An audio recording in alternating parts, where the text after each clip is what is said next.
Nagbabalik ang PTV Balita Ngayon.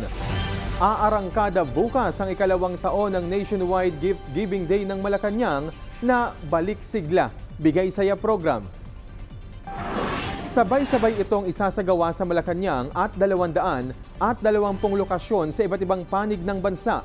Ayon sa Presidential Communications Group, nasa 17,000 bata mula sa ilang shelters sa Tampunan ang inaasahang mabibigayaan ng maagang pamasko mula kay Pangulong Ferdinand R. Marcos Jr., katuwang ang DSWD at private support groups ng Pangulo. Sa ibang balita, iginiit ng Armed Forces of the Philippines o AFP na nakaangkla sa international rules ang joint patrols ng Pilipinas at Estados Unidos sa South China Sea.